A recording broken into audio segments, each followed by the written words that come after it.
Hello, everyone. Welcome to Gamehounds Happy Endings. January 29th, 2014. Whoa. Holy Goly, Nick DiNicola.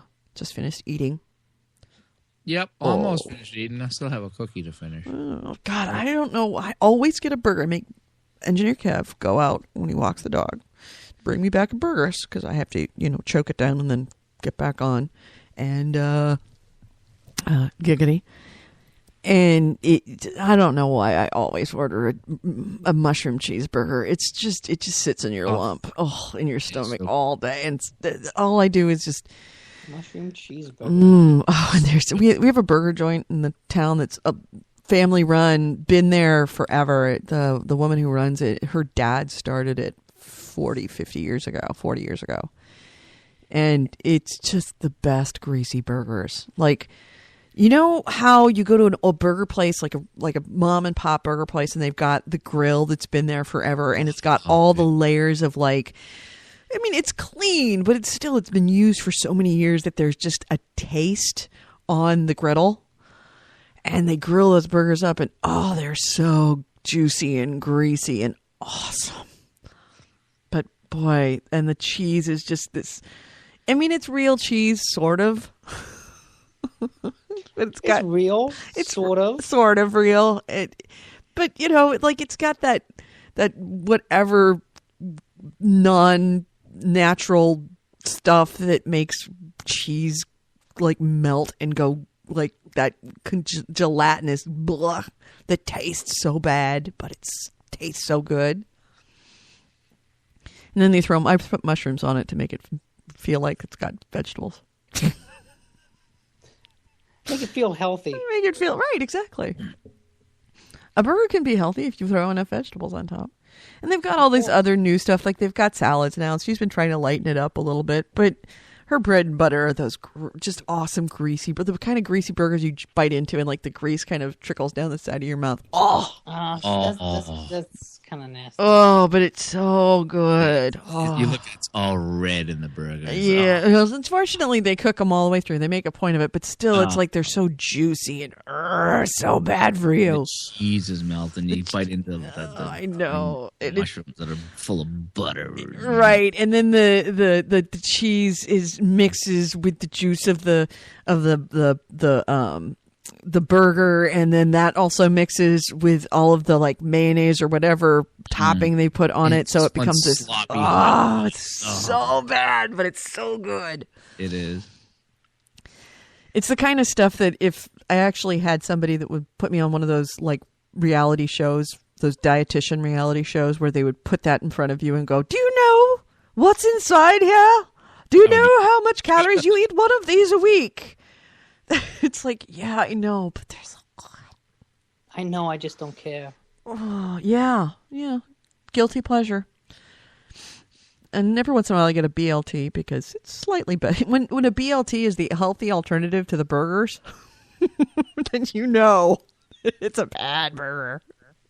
But it's so good. So, yeah, just got done with the show. We really didn't hit much news because there's a ton of news out there this week. A lot of little stuff going on. Yeah. Earth-shattering, but just, stuff with, the Nintendo's in problems and Sony's in problems. Everybody's in problems right now. And it's really funny that so many problems are coming up now in early January after Christmas, when it was really a barn burner as far as sales because consoles came out. You would think. Yeah. If this goes back to the whole Tomb Raider thing, remember when we didn't sell 179 million copies of Tomb Raider, so it's a failure. Yeah, right. I heard recently too that they've said that Tomb Raider has made a profit by now. Right. It is successful. It is a profitable game. It's not a flop. But it's people expect it to be successful within the first month. And if it's not successful in the first month, then it's a failure. It's kind of this whole society. This is the way society is. If you can't get it immediately right now, you're done. And that's why it's even with bands. I mean, remember back in the day with bands, they would sign a band to 3 or 4 albums, and then if they didn't produce, they were gone. Now, if you don't put out a hit on your first album, see ya. It's so immediate. Yeah. What Everybody has to happen? expects instant success.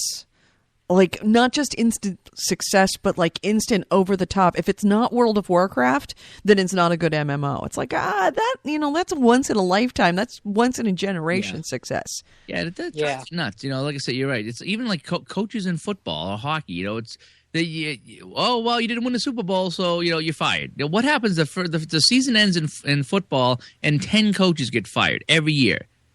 And what happens is, so Cleveland fires their coach, and then St. Louis fires their coach, and Jacksonville fires their coach. Mm-hmm. Cleveland hires the Jacksonville coach, St. Louis hires the Cleveland coach, and Cleveland hires the Jacksonville coach. So it's like it's the same guys just going to different teams. Oh, now we're all better. Now we're better. Now we got a new coach. This guy's going to lead us to the Super Bowl. Oh, no, he didn't get to the playoffs. Well, we're going to fire him and go to the next guy. No one ever sticks around long enough to see the plan in place. And it's the same thing with these video games. It looks like they sold a ton. They had a rockin' sales. We didn't meet expectations. It's a loser, so we're going to fire everybody, lay everybody off. What are you expecting? Like I said, are you expecting Call of Duty? Are you expecting the next Call of Duty or World of Warcraft for every game you make? Mm-hmm. Ain't going to happen. Sorry to break the news. Not every song's going to be a hit. Not every album's going to be a gold record, Not just a gold record, but they expect a multi-bajillion seller. Not everybody's going to be Daft Punk or Taylor Swift. I'm really glad that Steam has kind of come up, has this that it's become as big as it is, because it kind of allows for some smaller games to be released on it. Right. Even small games by big publishers. Right. And there's the two extremes of the spectrum. Actually, not just Steam. It's the whole digital storefront. Mm-hmm. Like, that kind of allows companies to, because you don't require the same level of distribution. You don't have to print the discs and all that. So you can take risks with more weird games, right? But like you're the market right now seems to be focused on either Halo and Skyrim type successes, and small independent companies of 5 to 10 people, and anything in the middle is kind of getting kicked out to the wayside. You look at things like, Dadliest Cat, the Octodad, perfect example of like a success. It's 7 guys that all knew each other in college, and they started working on it in college, and they're super successful because they're small. And then you've got Skyrim and Halo, where it's like, it's a success because it's freaking in Assassin's Creed. It's a success because it's huge, monstrous. Yeah. But things like Double Fine, which is like 50 people, and making good games, but not micro games, not small games, and not large games. They're kind of lost. Double Fine is like one of the few medium publishers that has survived. Yeah. And only because it's Tim Schafer. Because he's got that around him, the halo. Was that Yahoo Dore? No. Yahoo Dore. Yeah, I used to know all the words to that. I used to sing it right along. Oh man, love Grinchy Starts Christmas. Favorite Christmas show. That was good. You know what I wanted? When they started coming out with soundtracks to movies, it'd be really cool if they come out with like the soundtrack to Godzilla vs. Mothra, and they had the two Japanese girls like, weren't they singing like Mothra's name? I don't know what they was singing. Well, like, imagine that soundtrack cruising down a highway with that on. Yeah, baby. I'd like to go into a job interview with that playing behind me. At the gym, what do you listen to? Godzilla soundtrack. Listen to these chicks. I like the sound because when I'm on the elliptical, it's makes me powerful. Hulk smash. Chinese console developer. Oh, yeah, might as well play the news. Plays the news. Blah blah blah blah blah. New sounder. We got Steam console. We got Google console. And now we're gonna get a Chinese console. And then I saw something about Amazon putting out an Android console. Wouldn't surprise me. But apparently there looks like there's going to be a Chinese electronic company getting into the console business, surprisingly. Not surprisingly, actually. Surprisingly, I'm saying that as totally not surprising. You know that China is removing its restrictions on having consoles in its country. And in just this week, a company called TCL Corp, which is short for the Creative Life. It's a multinational company. Founded in 1981, they sell electronic equipment, including like appliances and mobile phones and television sets and all that crap. Well, they've announced they're going into the console business in China. So you're going to have a Chinese console that is all its own, which, I don't know, there's part of me that says that's stupid. But then a part of me that's like, it's China. Pardon me. That of course they'll have their own console. Right. And probably backed by the Chinese government, that they say, oh, yes, we will let you have consoles in this country, but we'll make our own console. You can have consoles, but only the ones we approve. We approve, right. Which is the ones we make. Yep. It actually hasn't made official. They're just thinking about reconsidering the prohibition, so nothing is on paper, but the fact that there's already Chinese manufacturers that are, and it'd be curious to see if these Chinese manufacturers are actually making knockoff Xboxes and knockoff PlayStations, which I also would not put past what's going on. Yeah, I know. The Playbox. The Playbox. Actually, wouldn't that be Preybox? So bad. I'm sorry. Oh, totally inappropriate. I'm sorry. No, Edie, I've lost respect for you.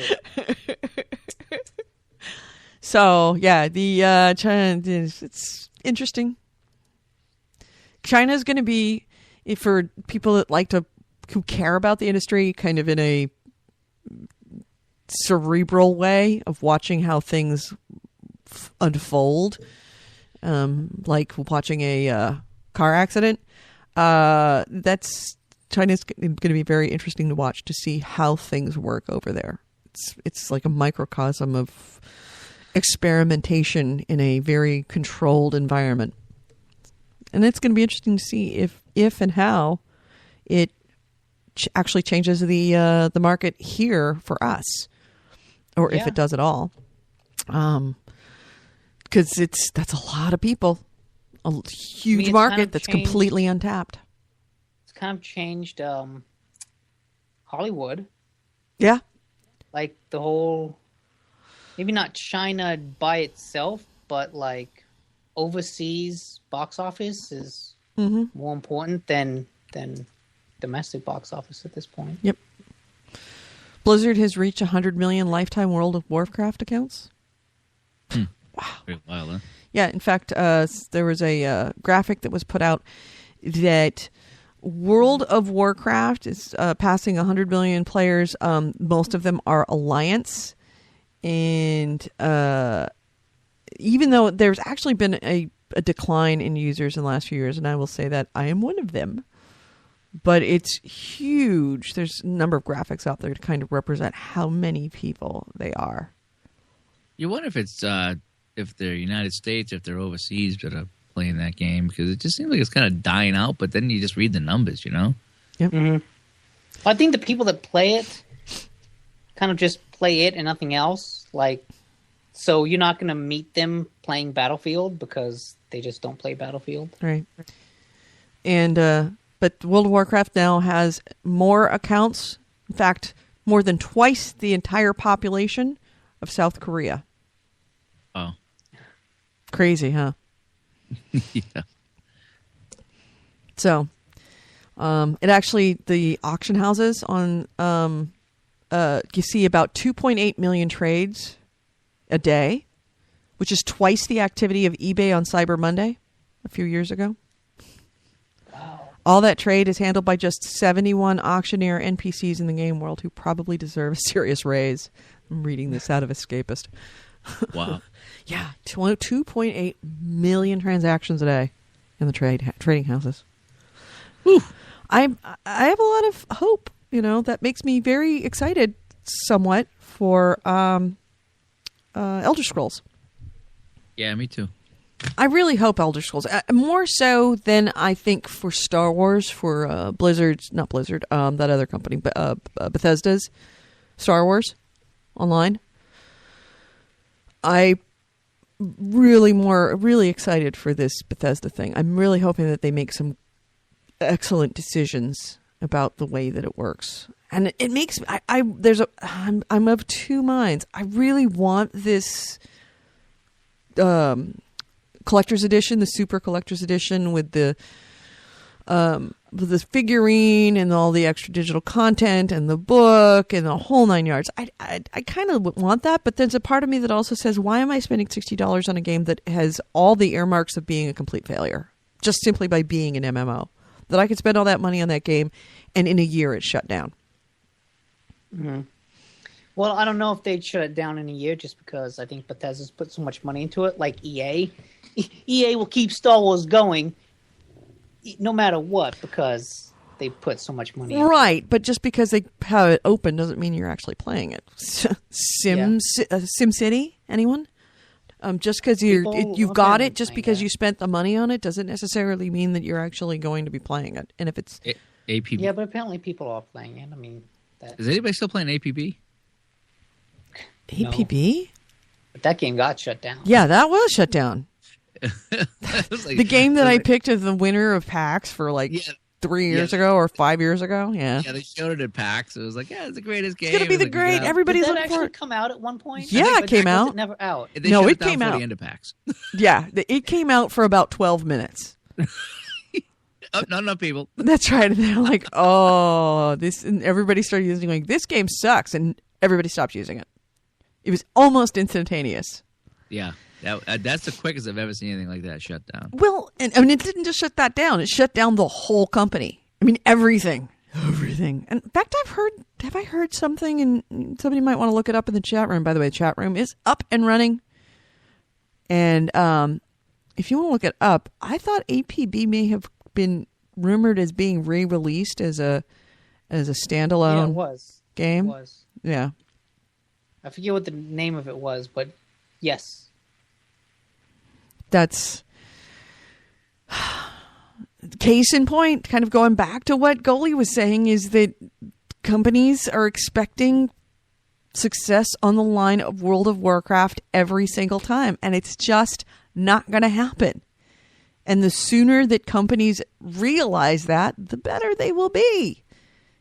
That's what makes me a little bit concerned about Skyrim, because Skyrim is so hyped right now. Not Skyrim, but Elder Scrolls Online. So hyped right now. Unbelievably hyped. And the first thing that's going to happen is the servers are going to crash. Well, I've heard nothing but kind of negative things about it. Really? Whenever I hear people talk about it on podcasts, it's all that, it looks well made, but that it doesn't do anything new or interesting, and that there's nothing that really distinguishes it from any other MMO other than the world. Mm-hmm. And everyone that talks about it on podcasts is like, yeah, it just looks like another MMO that I don't care about.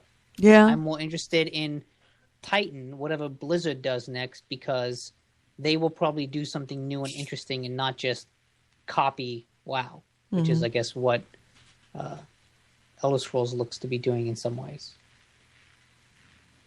Let's see. Yeah, Sony got discounted to junk status.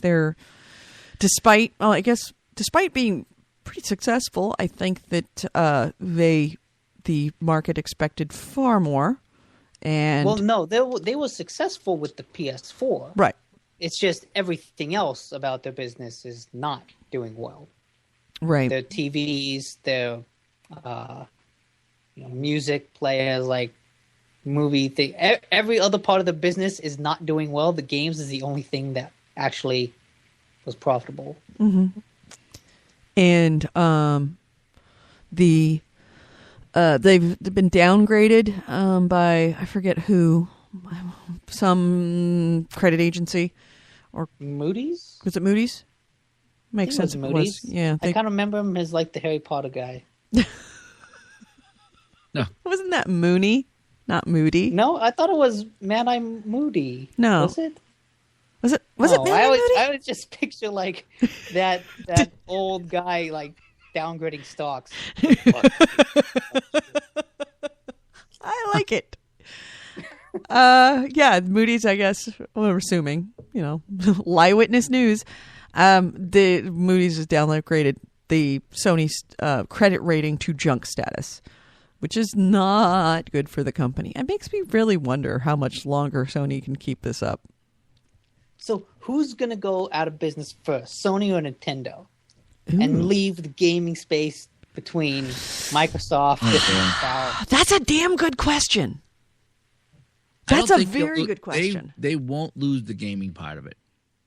That's the thing, is that the PlayStation, 1, 2, 3, now 4 have been around too long. They're too entrenched.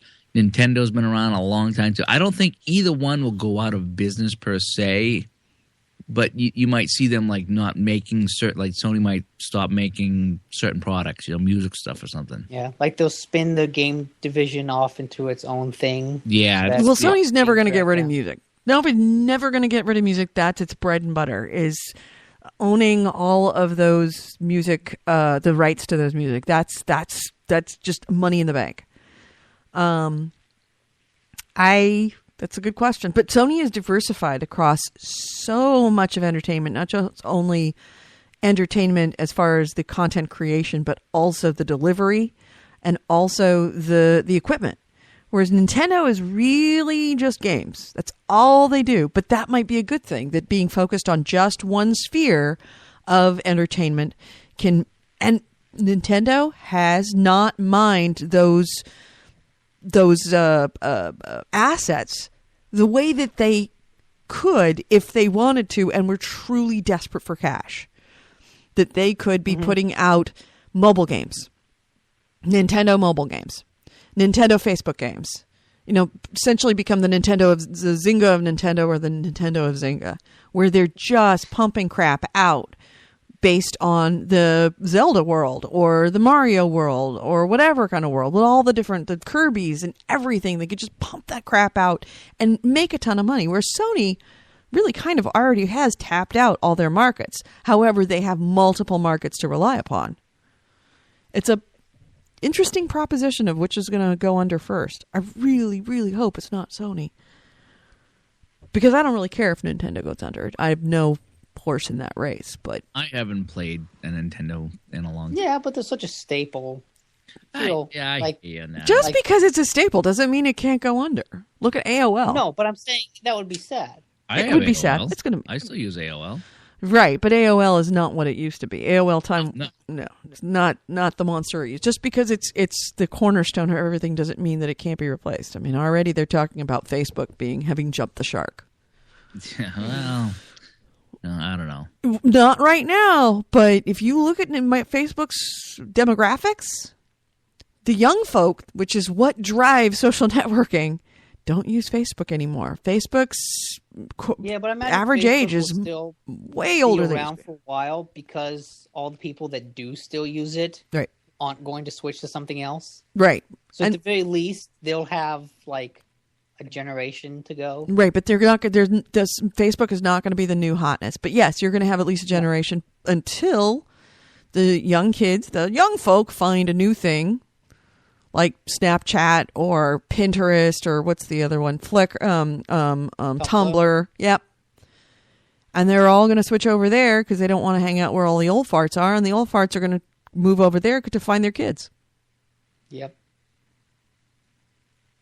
Yeah, I mean, you want to talk about, can't possibly, it's been there forever. I mean, it's the cornerstone. Look at MySpace. Yeah. God.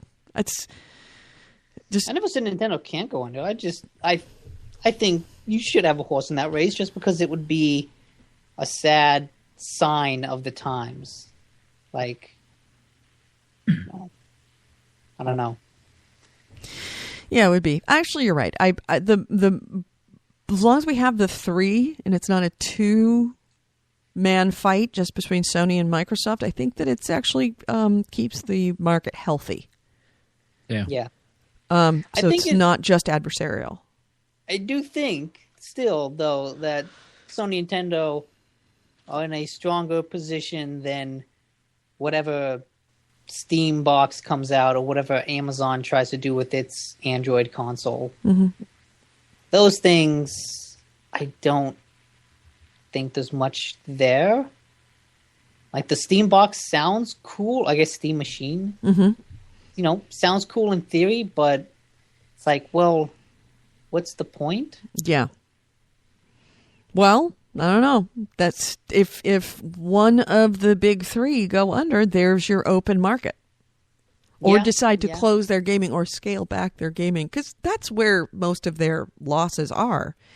In both cases is Nintendo's entirely gaming, but in Sony's entertainment division, the big loser is games. Always has been. No, and it's also the big winner too. It's a volatile. It's extremely it was the only volatile. one that won the past fiscal year. It was the only good thing. Right, but if you look in last 5 years, last 8 years, it goes up and it goes down. It's incredibly volatile. Whereas, the Wall Street likes to see consistent upward trends and never a down year. That's a whole other issue. Right. AC Ray says Google Plus. Man, I've tried Google Plus. What is Google? That's not it. I Really? thought that was just a social network. Yeah, it doesn't. Oh, he's okay. I thought it's not like a gaming platform. No. As far as social networks, and Okay, so what's Google Play? Because I keep seeing commercials for Google Play, and it makes it look like a gaming platform. fuck if I know. Yeah, I don't know. Google's got so much money, it just puts shit out, and then nobody uses it, and then they don't care. They print money. But it's like, hey, you don't want this? That's fine. We're gonna do it anyway. Yeah, we're gonna give you a Google Enema. Google Enema, it's the greatest thing ever. Oh, nobody likes it? Okay, fine. We lost $100 million. Who cares? In company form. Hey, announcing Battlefield 4 Player Appreciation Month. Did you hear this? Oh my God. Yep. Oh God. Starting February 1st. Yeah. I'm assuming this year. But who knows? Okay. Yeah. Thank you for your dedication and support. And they said they're happy to announce Battlefield 4 Player Appreciation Month starting Saturday, February 1st, saying thank you to all players by hosting a month filled with fun community missions and daily giveaways that you get just for jumping into a match. Okay, so here's some of the things going on. A battle pack a day. Oh, okay. All right. I'm all right with that. Okay. Normally I'm it takes intrigued. approximately 30 hours of gameplay to earn a battle pack, but you're going to get a battle pack a day, bronze or silver battle packs, which means you'll get, skins. Okay, stuff. Yeah. Yeah, nothing you can really use. But you know Bunch what? of 25% It's better than boosts. getting it after 30 hours. Yeah. There's nothing worse than playing for 30 hours and then getting a 25% boost and a couple of skins. It's like, oh, fuck you. Yeah, I'd like it to unlock a gun or something like that. That would, but that's whatever. But anyway, another thing is shortcut bundles. Let me read this right from the official Battlefield blog. We are preparing 2 shortcut bundles for Battlefield 4 that we will make available for download at no cost during the Player Appreciation Month. These voluntary shortcut bundles will unlock all grenades and handguns for Battlefield 4, the base game, so you can make up for lost time, meaning all the time that was lost during the initial launch. Or if you're new to the game, they will help you catch up with players who have been on the battlefield since launch. We will get back to you with more details once we have set release dates for these items. So that's kind of So wait, cool. they're like free upgrades. So the shortcut bundles you will unlock grenades and handguns, all of them, when they announce it. Okay, and that's free? Now here's another one here. Get this. Yes, that's a shortcut bundle just for logging in. You're going to get battle packs and short. Now hear this. For all of our Battlefield 4 premium users, we're adding 2 additional weapon shortcuts, unlocking DMRs and shotguns. That way, if you like, you can quickly get your hands on a large portion of the weapons available in Battlefield 4. That's kind of cool because I haven't unlocked the shotguns. I don't even know what a DMR is, but I don't think I've done those either. Let me see. During the Player Appreciation Month, we'll be running a double XP weekend for all players. If you're one of our many Battlefield 4 premium members, you'll also get additional double XP weekend during that month as an added bonus. They're adding community missions, which is something you work together to unlock gold battle packs. I'm not exactly sure how they will work. I guess they were in Battlefield 3, but I didn't. They're in like Assassin's Creed. It's probably something like, get a cumulative 1 million 20 million headshots. kills. Yeah. Yeah, like that. headshots or something like that. Yeah. Yeah, so they're talking about doing something like that. But hey, they're trying to sort this out, and I followed this and read some of the comments, and and someone put it really good. It said once they get this game working well, it's gonna be awesome. Yeah, and it kind of is. When it works, it is awesome. When it works, it's awesome. It's just still having issues. it's still not Bad Company, too. Well, that was fun. That was great. I have not played Battlefield 4 in like a month. Mm-hmm. But if I get a bronze battle pack a day, starting Saturday. You know what? I could. Yeah.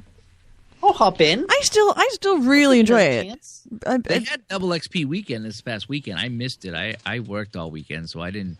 I was too busy playing the Assassin's Creed double I would have XP. preferred Assassin's Creed anyways. Because, with Battlefield, it would have just crashed and erased all your progress. Yep. They're better now. The only issue I have now is getting into a game. It loads you in right as the game ends, and then you're stuck in that black screen of in between games. Mm-hmm. And I went 5 in a row without getting into a game at one point. It's like, they have to have a patch that stops putting you in at the end of the game. If a team has less than 100 tickets, nobody should be coming right. in. No, agreed. That's just screwing somebody over. It's just all I'm watching the clock tick away while I got to reboot the game. In other news, Microsoft says that there's going to be, remember 1 versus 100 on 360? Yeah, that was fun. I loved that game, and it broke So my did heart I. when they stopped it. I loved that game. So did I. One of my, biggest, I don't know, not accomplishments. One of the things I was most happy with is that I got all the achievements in 1 versus 100 before they took it down. And I was like, yes, I completed it. I was in the top 4 or 5, which means I was in the money. And the person won the game, so we were left out in the cold. Oh. But if that person had lost because they'd gone all the way, and if they'd lost the match, then we would have scored their money. Like one of the few ones that actually went all the way through and got up to the final question and won the final question. I love little things like that. That was fun. Yeah. Mm-hmm.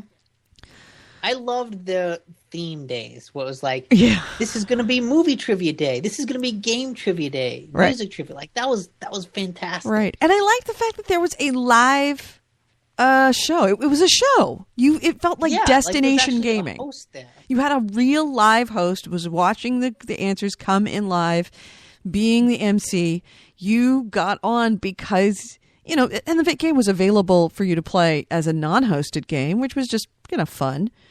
But when it was a live event, you kind of made a point of being home for that and like watching a television show, like your Jeopardy every 7 o'clock. Gaming. Yeah, it was really good. And I'm not quite, I know why I did not watch it as much as I wanted to, is because their timing was based on, they always had the show at exactly the same time. So it was based on a certain demographic of people who have 9-to-5 jobs. And there's a fuck ton of people, especially people that have games that work shift work. So if you only could play, have the live show happening on, 7 o'clock on Tuesday nights and then Saturdays in the afternoons, when they're assuming that that's when everybody's available, that's not when everybody's available for your demographic. Mix it up. That's when I was available. Right. That's when you were available. But in looking at the demographics of people who have games, consoles, and would want to join games like that, those are people that by and large are, on the, I don't want to say younger side, but they're in the, 20 to 30 range. And most of the ones that have the kind of life that would be engaged in a video game don't work 9-to-5 jobs. They're just, I don't think that gamers are 9-to-5ers as much as the general population is 9-to-5ers. That's true. I mean, that's when I'm free, but I don't work 9-to-5. Right. And you have, you're pretty unique in that you have your weekends off and yet you still have pretty flexible hours. You are the 1%. Yeah. Oh, yeah. In terms of like flexibility with hours. Right. Yeah, and weekends 0.5%. and days off and holidays off. Yeah. A lot of people don't have that. A big amount of people don't have that. I appreciate how batshit lucky I am. Yeah, you are batshit lucky.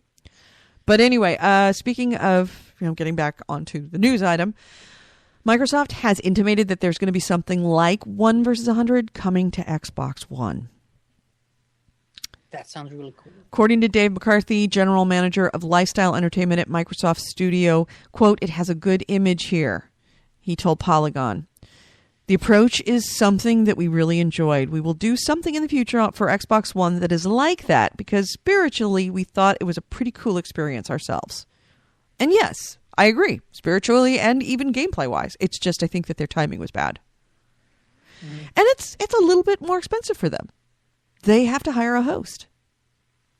Yeah. I mean, that's what ultimately did it, is that it was just too expensive to run. Going.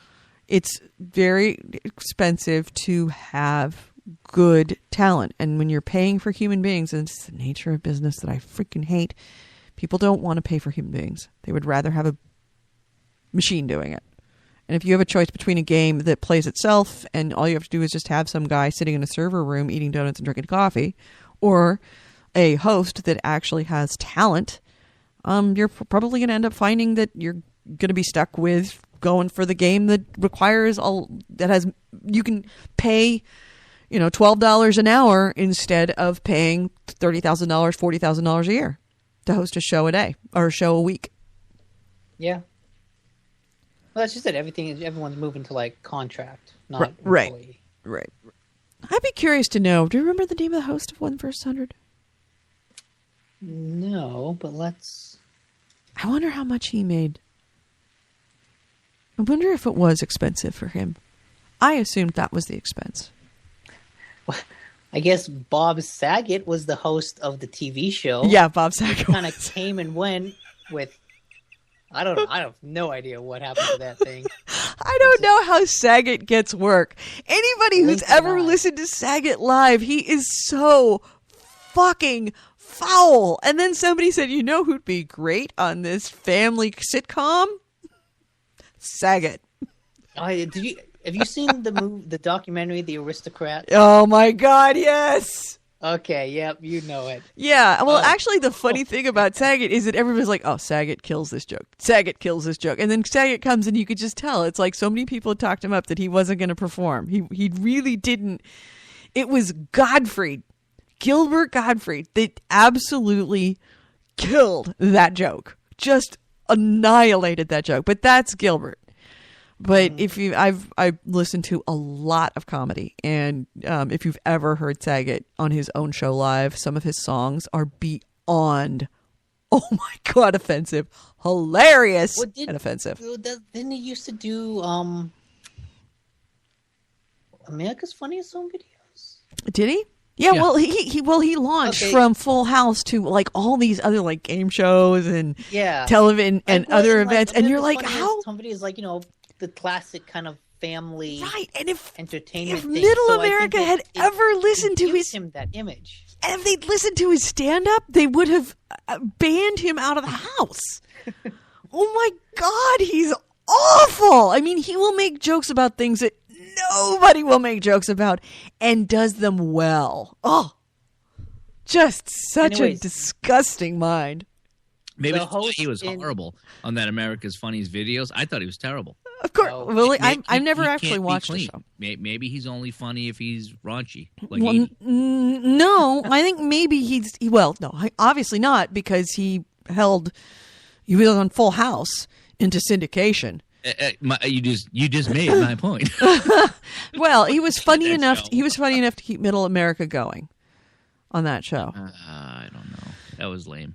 I know it was a lame show, but it was a successful show. Just ask the Olsen girls. You think that's where their money came from to start everything that they are now. They're two of the richest people in the world right now. Are they 18 yet? Yeah, they're 18. 18 a while ago, didn't Yeah, they did. They turned 18. One of them got hooked into drugs and gave Heath Ledger the drugs that killed him. Isn't one of them dating like a 50-year-old? Probably. They're rich beyond rich, and on top of that, the money that they made on Full House was put into their trust for them, and then I think one of them went to school and got a business degree, but now they have leveraged that money that they made on Full House that was in their trust from when they were babies, and also they get other monies that's for the residuals because Full House still runs in syndication, but they have leveraged that into a massive fortune in the fashion industry. Massive. They're like beyond rich because they've made that money work for them. So yeah, no, their Full House was crazy successful. Anything in syndication was successful. The game is Chris Cashman. Chris Cashman. I wonder how much he made. A show. I have no idea. Whatever happened to him? What's he doing now? On Wikipedia. According to Wikipedia, in January 2013, Cashman joined his father and John Keister on a regional comedy show called The 206, which airs on King TV in Seattle. Oh. Maybe we should get Cashman on as a host, as a guest. Sometime. Would you listen to Game Hounds more if Chris Cashman was here? I'd never heard of him before. I've never heard of him since. I know, but he was cool. Yeah, he was cool. He was not bad. Apparently, he's appeared several times on the podcast Geek Gamer Weekly. So, if you need your Chris Cashman fix, that might be the quickest way to get it. Dude. Can you buy a Cashman? Got an ounce of Cashman? You're going to open up your jacket, you got to go Cashman hanging inside? Mm-hmm. So how exactly do you do Cashman? Like, do you snort it? Do you eat it? Do you have to put it in a spoon and melt it? Suppository. You got to use a syringe? Yeah, oh. Suppository. Yeah. Right up the old bunghole. That's a new one. Pist says, I like the way Edie says massive. Massive. Okay, now I can't do it again. I get performance anxiety. Say it again. He's getting tingly. All right. Massive. Giggity. I was waiting for it. I knew it was coming. That's why I left the blank there for you to fill.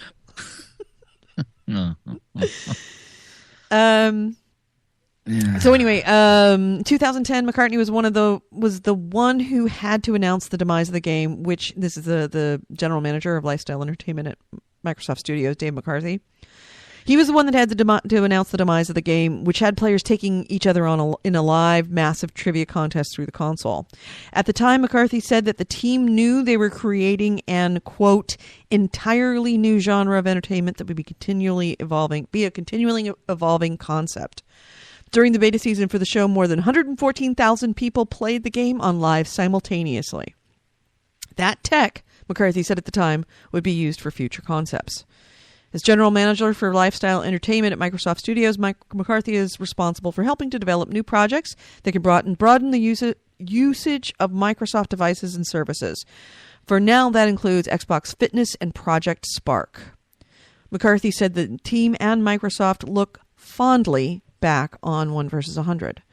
To quote, the notion of... I've forgotten all about Project Spark. Yeah. Whatever happened to that? That was a big E3 announcement, wasn't it? That's things they changed. No, it wasn't. You don't want to be connected to the internet? Screw you guys. No Project Spark. Yeah. Cockles. The Project Spark was the one where you could build your own games, right? Yeah. kind of make like enough money building games. Didn't meet expectations, so they had to cancel it. I don't think it's even out yet, but I thought, for some reason, I thought that was a launch game. I thought it was supposed to be launchy. It's at least launchy, if not launch. Yeah. Because we're what I would say. I mean, even though it's only been a few months, it's kind of weird to think it's only been how long? 3 months? November? Yeah, almost like barely 3 months. Barely No, 3 'cause months. It came out the end of November. Yeah, so end of it's only December, been end of 2, January, really. 2 months. It seems like it's been out so much longer. Maybe Yes. we're as bad as all the rest of them that say we want instant was gratification. 34 days ago. Christmas was 34 days ago. God, wow! It's just it's funny how it seems that everything's moving way too faster and that time is moving slowly, and then you get to the end of the year and go, "Where did the year go? It seems like it was first the year yesterday." I know. Next thing we're gonna have snow in Atlanta. Wow! I got friends. I See, had to those call guys- my friend in Atlanta and go, "How Those are guys you?" Are screwed. They got 2 inches of snow, and you would forget it. Hey, I saw that it's picture all you about your posted. infrastructure. It's all about infrastructure. Is that the place you posted it on Facebook, Edie? You said it looked like The Walking Dead. Yes, where Atlanta looked like The Walking Dead. Oh. They're still stuck. There's people that are still Stuck on the roads. People with kids in their car that were stuck all night in their cars with their kids. No food, no bed, nothing. Just stuck on the freeways. Just because people were just abandoning their cars. They couldn't even abandon their cars. That happened up in Minnesota.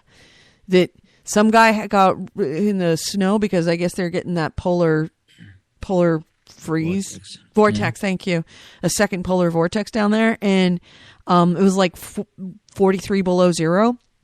Guy slid off the side of the road and decided he was going to walk home. Got out of his car, started walking home, froze to death on the way home. Oh. Yeah.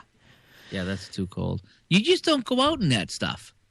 You don't. I mean, it's just we have some bad weather over here. It's never quite that bad, but you plan around that. Right. But the thing is that you have in the north, you have an infrastructure, and it's not just physical infrastructure of having snow, what do they call it? The things that move the snow off the road. Snow plows. Yep. And you have salt for the roads or whatever you put down, the de-icing on the road. So you've got that infrastructure, but you also have the kind of business infrastructure that when it snows bad, your boss says, don't come into work because they know what that means. They knows that it's insane to ask people to get on the roads. When you go to a place that isn't used to getting snow, first, there's no infrastructure to control the snow, so it's far more dangerous, far worse conditions. But second, you don't have this institutional mentality of recognizing I can't put my employees on the roads. So the employers are going, hey, I don't know if I want to come in. It's too dangerous. And the boss is saying, no, come in or you're fired. You have to come in because they don't get it. Nobody's used to having snow. They don't understand the implications of having dangerous roads out there. So, of course, everybody wakes up, they see snow. They don't think, ooh, this could be bad. They get in the car and they get on the freeway and then they can't get home. Maybe they're just not used to it. And, when you're not used to it, it seems easy when you're used to it. Oh, yeah, because we're laughing at 2 inches. I mean, 2 inches out here. It's kind of like when you were down in Los Angeles and, women would walk by and I would watch your neck crank following them down the street. And I'm like, what? And I'd look and there'd be a girl wearing like shorts, like just regular shorts, nothing hanging out. And I'd be like, what? And you'd be like, you don't even see that? I'm like, no, this is California. This is what we all dress like. Doesn't even register to us. Does that make me a bad guy? No, it makes you from a place where in the winter everybody is bundled up and you don't see another person's skin. We see skin all year long. Are you yelling at me? I again? am not yelling at you. You've been yelling at me all day. No, I love you. You know that. By the way, if you have not heard the episode, the regular Game Hounds episode, I launched into Gully pretty bad. I actually, as soon as it came out of my mouth, I felt a little bad. You should. Yeah, I did. I beat you up pretty good. Everybody gets a little. Last week it was Nick. No. When I do it to Nick, you think it's funny. It is. I don't remember any of that. When I Nick Nick, Come sound on, when I like beat you people. up for coming to the show where you were like, okay, you haven't used, yeah, I got something. And then you said there's this game that I forget what it's about and I forget its name, but it's coming. Oh, yeah. Yeah. I still haven't figured out what that game was. I think I did at one point, but I forgot it again. Way to go, Peter Parker. And you know what? It doesn't even matter because it's like it's not even in. If you actually got a name for it, I wouldn't believe you anyway at this point. Did you have that game coming out? It's on the internet. I don't remember who's putting it out, and I really don't know the name. I don't know what it's about, but It's a game. It's coming sometime. I'm not sure when. Did you hear there's a game coming out this week? yeah, about that new TV show. I don't know what channel it's on, but I don't know who makes it. It exists. Yeah. Almost like it's in the process of existing, of coming into existence. You know what? It won't actually exist for another year, but you know. I don't even know what this sound effect is, but it's called a comedy whap, and I think that both of you deserve it. I don't even know what it is, so I'm going to give you, as soon as it loads, a comedy whap. Oh, really? Okay, there we go. All right, here goes your comedy whap, and you both deserve it. There you go. I have to listen to it. Give me another. oh, Yeah, let me see what is it. mm. Am I not hearing it? That's enough. Oh, that's it? That's enough. That's a whap? Wait, hold on a second. This is what it sounds like. That's not much. That's it. That I is know. a very, very That's too misnamed. weak. I need When I ran the show by myself, I had some really good sound effects happen. Well, you Go back actually and listen to the Holy Goalie show. It was unbelievable. You get on this one here and you put a chicken charge. It's like boom. get out the whips. Come on. Okay, let me see if I can find whips. Hold on. All right, you keep talking. Anyway, the 1 versus 100. If That sounds Sony comes, I mean, if Microsoft comes out with a 1 versus 100, I would really love to see Sony come out with something very similar to that. But if they don't, that's another kind of notch that would on their score sheet that might make me buy an Xbox One. That's I wouldn't buy it just because of that, but that would definitely inch it closer. Sure. Yeah. Speaking of Microsoft, I have other news. Apparently, they have officially bought the rights to Gears of War. I saw that. They bought them. The whole kit and caboodle. Because before the IP of Gears of War was owned by Epic, so they could have sold it to PlayStation and made it, Gears of War on PlayStation games if they wanted to. Sure.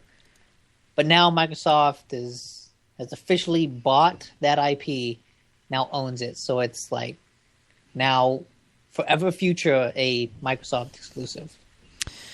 Which makes sense because I feel like between that and Halo, like the way Bungie sold Halo to Microsoft and they moved on to make Destiny, like Microsoft is kind of like not hoarding, but they're on a whole lot of exclusives that Microsoft has, or like big franchises that it has. Other than that, and maybe Forza, I can't think of too many sort of Microsoft defining franchises. So Yeah. it's a Well, good move. Halo. Yeah, like Halo, Gears, Forza. I was gonna say my first inclination was to say Mass Effect, but of course that went over after the first one. Yeah.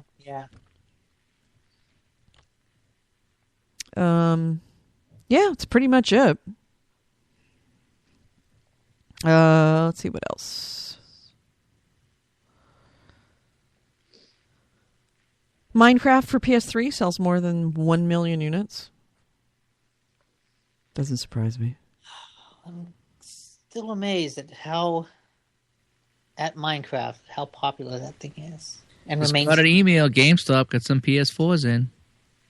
Yeah, I've been getting my occasional emails from them saying that they've got that in, even though I already have one. Angry Birds Star Wars only $30 on PS4. Oh, what did I see about Angry Birds? That Oh, Gosh. the NSA is spying on you while you play Angry Birds. Yeah, that too. No. There was something about Angry Birds and hockey. There's a hockey Angry Birds coming. Yes. Yeah. That is a $60 game. I could see me, picking that up on. I would buy an Xbox One for that. Okay. Yeah. Let's see. Anybody else got news? Anybody in this chat room? Apparently, Funcom, which is a developer that does mainly MMOs, it was delisted from the Norwegian Stock Exchange and is under government investigation for negligent bookkeeping. That's pretty bad. And Norway doesn't fuck around. Because remember, Norway, when we had the meltdown, the economic meltdown, Norway was as in bad a shape, if not worse shape than the United States. What they did is they went to all the heads of the banks that did all of the shady deals and and essentially caused the main banks to fail. They propped up the main banks, but they went to the heads of the banks and put them all in jail. They arrested the whole lot of them for shady bookkeeping. Thumbs up to Norway. Yeah, Norway didn't fuck around. They put them all in jail. And that's one of the reasons that people point to Norway of like, this is what should have happened with us, is to put the fear of God into businesses that could take down our economy. So if Norway's looking at you for shady books, they got big laws and are not afraid to use them. They will throw your ass in jail for that shit. They're weeding out the weeds. Oh, absolutely. So apparently Funcom is charged with, this is from Polygon, infringement of the Securities Trading Act, and for allegedly sharing false financial information pertaining to the secret world with the market, and failing to maintain proper financial records during the game's launch and the following months. Wow. Yeah, that stuff can put you in jail for a long time over there. I wonder if Tor is listening. Tor the Weege. I didn't see if he was in the chat room or not. Yeah, Norwegians do not fuck around. Do not mess with the Vikings. They will take your ass out. Apparently, they hold the license to the Dreamfall series, which one of the Kickstarter games I funded is the developer basically making like a sequel to those. So I hope this doesn't impact that in any way. Mm-hmm. Yeah, I can't imagine it would, because it's just like a license holder. But right, I don't know legal stuff. Here's an interesting story. An unpaid bill on EVE Online has caused more than $500,000 in damages. Ugh. Is it the unpaid bill? I did read that there was like a huge battle going on. Yep. In EVE. James Carl, and I'm reading out of USA Today, James Carl was asleep when the first shot was fired. As he slumbered away in Costa Mesa, California, the 29-year-old banker's virtual space fleet was under siege early Monday morning in what's become the most destructive and expensive battle in the 10-year history of EVE Online, the gargantuan online sci-fi video game.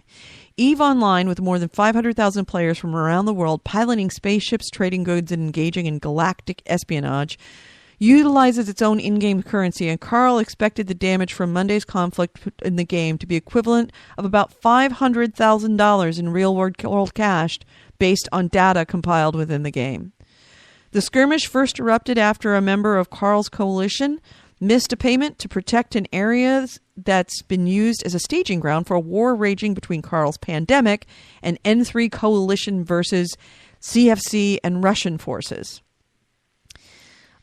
I'm not sure what they mean by the $500,000 in damage. Let's see.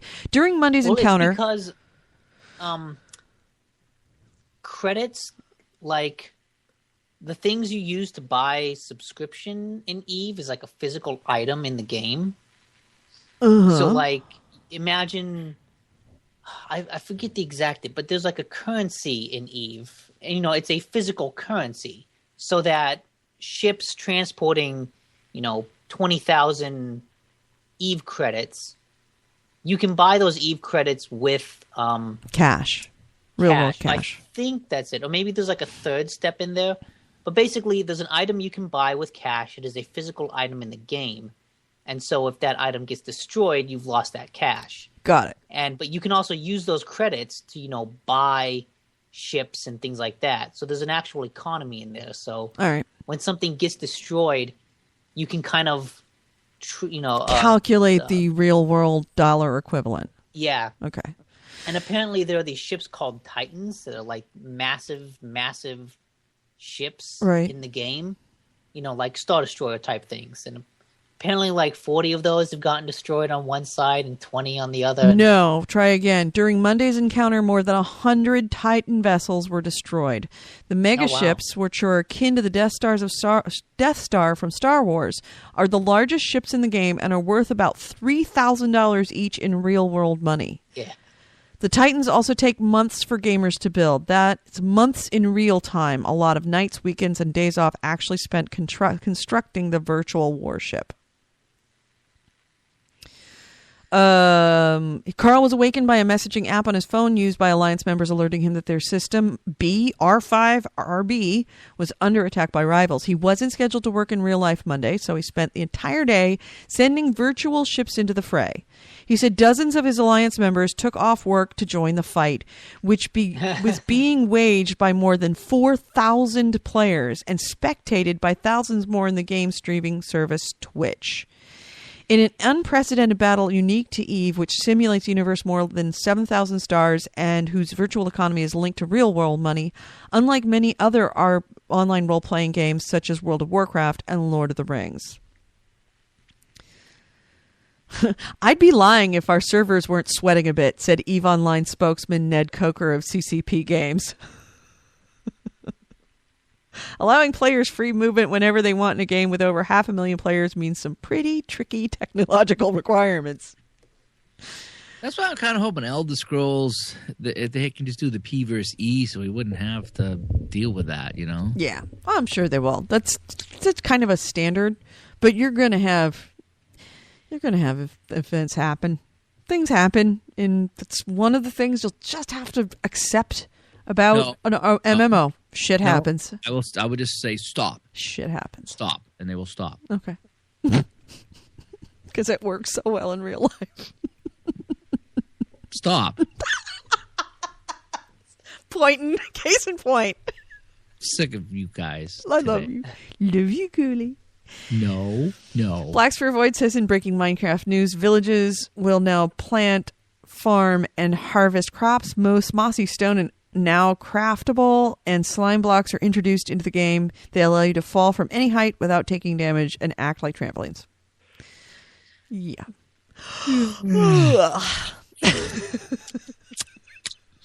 Oh, man. I mean, I get it. I don't want to dismiss it, but yeah, I'm so over Minecraft. She says that she's. I mean, by the way, if you haven't listened, if you haven't listened to the regular show, and probably haven't because you're here now. We put out 5 minutes ago. Yeah. If you haven't listened to that hour-long show in the last 5 minutes, I've been playing. I picked up a Sims Medieval, and it's freaking awesome. So I really have no way to criticize anybody for playing Minecraft because Sims is kind of the original. Videos of that. I wonder if anybody's twitching that. That'd be fun to watch. Well, you can't really. Yeah, I mean, you might be able to Twitch it. If not, I'll see if I can Twitch it. I should Twitch the Tomb Raider or the Knack. I've been saying I'm going to do that. Absolutely. You never. And we are twitching. We're like twitching fools at the beginning, and now we've kind of fell off. Yeah, it's just Well, I had a lot of time off in December with the holidays, so that was a big deal for me. Now it's work and. Here's a little something. Yeah. Deals On is offering a coupon that's knocking 20% off Elder Scrolls Online pre-orders. Pay a visit to Deals On listing for the Elder Scroll Online, and you'll find a coupon code that will automatically deduct $12 from the game's standard $60 retail price tag. One caveat is that the coupon code is only at UK-based digital realtor Greenman Gaming. Wah, wah. And in other Minecraft news. Yeah. It also gives a 20% discount on the Imperial Edition. Mm. But of course, that doesn't really do anything for us. I don't know. If it's a digital download, would it matter? What do you mean? If we bought Yes, it, for they have different servers. Well, you, What? no, No, you they you would probably point to your server. Not if you downloaded the UK one. Well, yeah, you download it off a UK server. That's not going to affect you all that much. You might get a microsecond half of lag, but if you're playing, when you start playing, you tell it what server you want, whether you want it to be American, whether you want it to be UK. Yeah, if you download the UK version, then you have to play on the UK server. No, you don't. no, you don't. You might. I heard that it was because it's like, "Hello, I'm Hans. I'm Franz. Welcome No, to the UK no, no, no. server." You choose that when you go. No. If it's like any other MMO I played on the PC, you It's not, choose though. your server. It's not. You're making I can stuff see up them now. Changing it. I'm giving you the WAP. Here comes the WAP. Oh, that was an awesome one. I'm keeping that. Comedy Horns stays. Comedy Horns stays. All right, but when you and it's the same way with when we were playing SimCity, you choose your server. And you can like when I was playing World of Warcraft, I would occasionally create characters on international servers if I wanted more people to be on at times than I was on that wasn't your typical like in the middle of the night or super early in the morning, I would play on a UK server.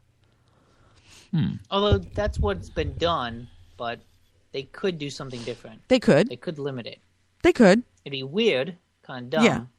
I don't know if I'd want to order. I would definitely not want to order the collector's edition from them. The Imperial edition. Oh, no, because that would like the currency would make it cost more, right? Actually, that's a good question. If the currency would be an issue, but they're talking about it in being in American dollars. And the shipping charge is Right. If the physical That's stuff, true. I wouldn't want it because of the shipping charges. That's what I was thinking. But if it's the digital download, I don't know that would make a difference of whether you bought it in the UK from a UK retailer or from an American retailer. Because it's not like console games where it's region locked. I mean, code is code. I don't know. Amazon ran out of the game that I wanted to download. How do you run out of a digital download? I don't game, know. Richie? I still can't figure that out. That was awesome. Can I go now? I'm tired. You want to go? Okay. Yeah, I was up late working right. last night. So, all right, guys. Hey, let's see. I want to see who's in the chat room. We got Pissed, Black Fear Void, Barbara, and more Black Fear Void, and Dave. Well, that's Pissed you. was in there. Yeah. M Hawk, Piss AC Boy, Wraith, AC Wraith, Corey Wallace. In fact, Corey, Jason Webb, we were yeah. supposed to have a little bit of a date playing Assassin's Creed multiplayer today. He was last watching weekend. wrestling. That's so right. Apparently, wrestling is way more important. Way more than us. important than a double XP weekend on Assassin's Creed multiplayer I know, Wolfpack. I know. Yep. It's called a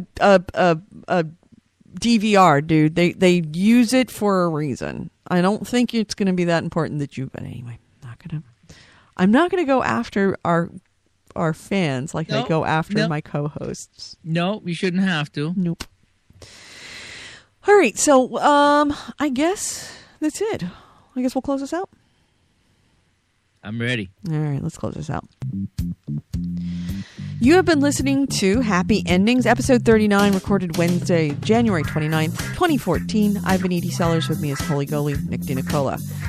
First item of business, I am going to go immediately and start playing PlayStation. My gamer tag is Gamer Edie. That's GamerEdie, all one word. Goalies is are you Gamer Goalie still? Yeah. Gamer Goalie, GamerGoalie, and that's all one word as well. And Nick is Evil Alsop. That is EVOLALSOP. 2 words? 1 word? 2 words. Look us up on PlayStation. We'd love to play with you. And if you ever see us on and you see just us there, send us an invite to chat, or join our chat if we're in a chat room. Go ahead. I mean, that's why we're there. We're here to play with you. We love games. We like you. Please play with us. I don't want to beg, but we're begging.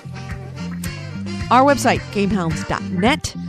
Our Spreaker feed, which if you're in the Spreaker chat room right now, you are part of. But if you're listening to this after the fact, you can be part of next week. We record Wednesdays at noon Pacific, and that would be 3 p.m. Eastern on Spreaker at Spreaker.com/Gamehounds.